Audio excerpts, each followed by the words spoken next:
Chama cha wanahabari wanawake Tanzania TAMWA leo Juni 27 kimefanya mkutano mkuu ambapo zaidi ya wanachama 200 wamekusanyika kwa ajili ya kutafakari mafanikio, changamoto na fursa za chama hicho ambacho kwa zaidi ya miaka 39 kimekuwa kikifanya utetezi wa haki za wanawake, watoto na makundi yenye uhitaji maalum. Na haya ndiyo yaliyojiri katika mkutano huo. TAMWA tunajivunia vitu vingi sana. Kwanza tunajivunia kuwa na wanachama wa rika mbalimbali, kuanzia wale ambao ni wakongwe ama watu wazima.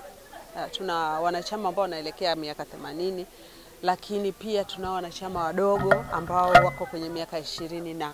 Kwa hiyo hili katika tasnia ya uandishi wa habari sisi tunajivunia kwa sababu kwanza ni sehemu ya kujifunza kutoka kwa wakubwa wale ambao walipita katika tasnia ya habari, lakini pia kwa wale wakubwa kujifunza kwa hao wadogo ambao wameingia katika tasnia ya habari, hasa kipindi hiki cha teknolojia.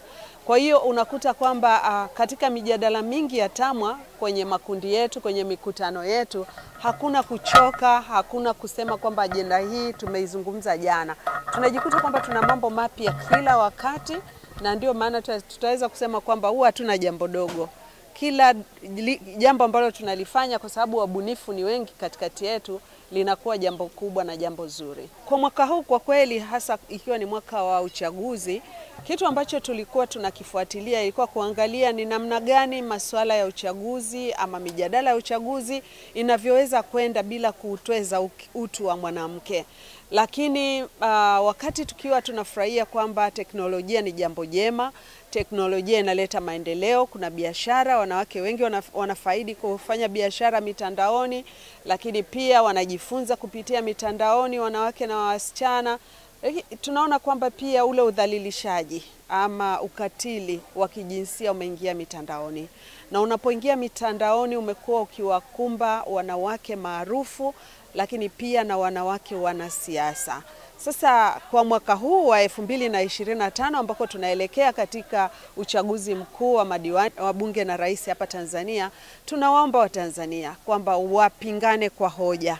Siasa bila kutumia matamshi ambayo ni ya chuki inawezekana. Sio lazima utumie matamshi ya chuki ili uweze kushinda ama ili uweze kuonekana kwamba wewe ni kiongozi mzuri.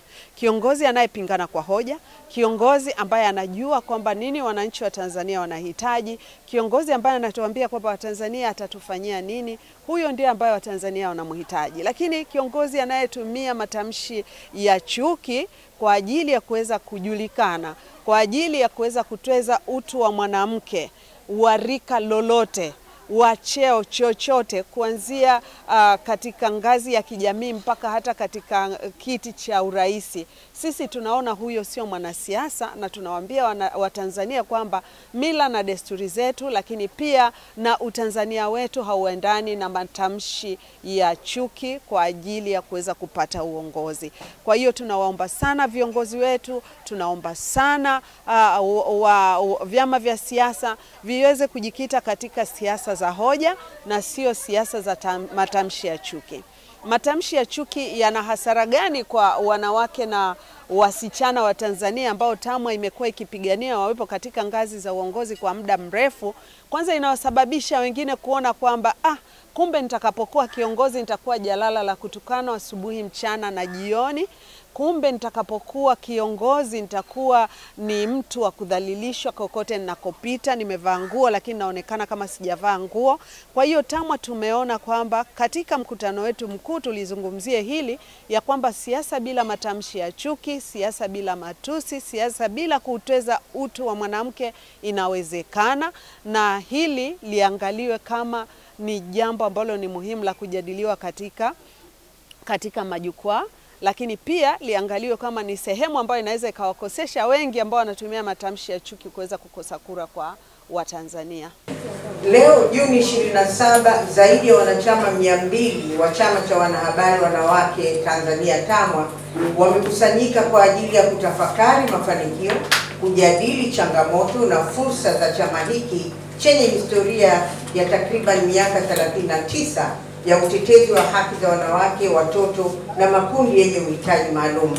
Katika mwaka 2024, TAMWA imekuza uwezo wa wanahabari zaidi ya 321 kuripoti kwa weledi kuhusu ukatili wa kijinsia, kufanya tafiti 2 za masuala ya kijinsia, kuhimiza vyombo vya habari kutekeleza sera ya jinsia katika mazingira ya kazi, pamoja na kutambulika na Wizara ya Habari na Teknolojia ya Mawasiliano kama kiungo muhimu kwenye masuala ya usawa wa kijinsia kwenye vyombo vya habari. Hata hivyo, pamoja na mafanikio haya makubwa, bado zipo changamoto zinazoendelea kuathiri harakati za usawa wa kijinsia nchini. Wakati huo, mbali ya kuwa wanaharakati wa kutetea haki za watoto na wanawake, lakini pia TAMWA ilikuwa inatupa mafunzo mbalimbali ya namna ya kutetea watoto na wanawake na walemavu wasiojiweza. Lakini vile vile mafunzo ambayo tulikuwa tunayapata ni jinsi ya kujiamini na kuwa kiongozi.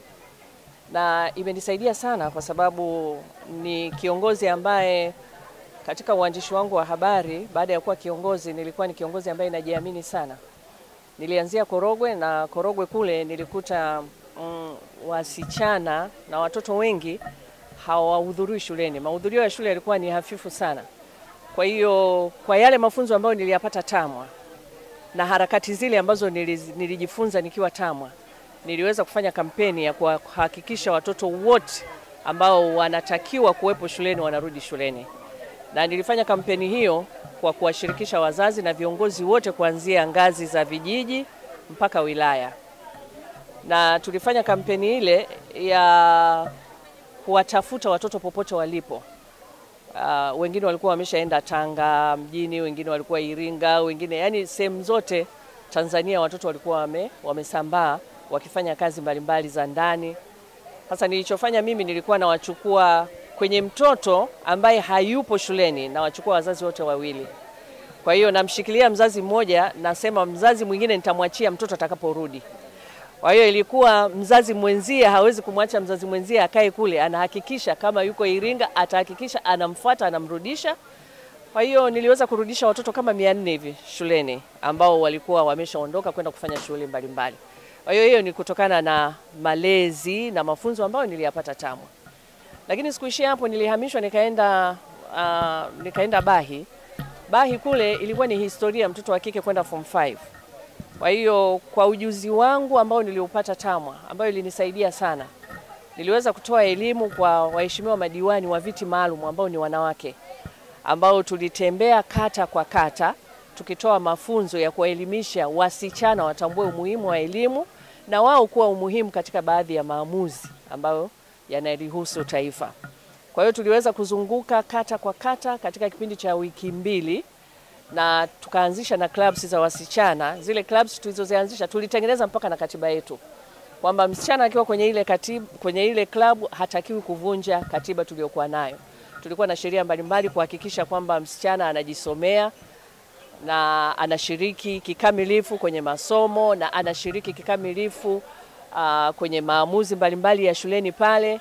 Asiwe moga, atambue anataka kufanya kitu gani, kwa sababu watoto wengi wa kike walikuwa hawawezi, yani yuko shuleni lakini ukimuuliza wewe huko hapa form 1, wewe unataka kuwa nani, haelewi. Kwa hiyo hilo lilitusaidia, watoto wakajipambanua kwamba mimi nataka kuwa mwalimu, mimi nataka kuwa nani. Kwa hiyo ile ikawapa morali ya kufanya vizuri zaidi pamoja na zile clubs zetu za wasichana. Kwa hiyo baada ya kipindi cha miaka kama 3, kwa mara ya kwanza Bahi ikatoa watoto 45 wasichana kwenda form 5. Na hiyo yote ni kwa ajili ya TAMWA. Kwa hiyo TAMWA ni sehemu ambayo inakufunza kuwa jasiri, inakufunza kuwa mtetezi mzuri kwa masuala ya hasa watoto wa kike na wanawake. Tumeona jinsi watoto wa kike na wanawake walivyokuwa wakati huo hawatendewi haki, lakini na wanawake pia kwenye mirathi na nini walikuwa hawatendewi haki. Kwa hiyo ni TAMWA ambayo ilitupa hiyo morali.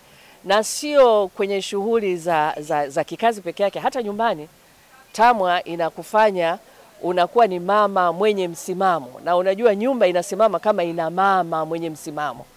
Kwa maana hiyo mimi naishukuru sana TAMWA na nawaomba wasichana ambao na watoto wa kike popote walipo wasiangalie tu kimchezo TAMWA.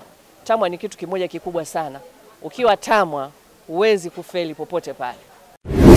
Kaja TV ni channel bora kabisa, ipo kwa ajili ya kukuletea matukio mbalimbali kama vile habari, matukio ya kijamii, kisiasa, kiuchumi, michezo, mikutano ya Injili, harusi na ibada mubashara. Usiache kusubscribe, kucomment na kulike ili uendelee kupata taarifa mbalimbali kutoka hapa Kaja TV.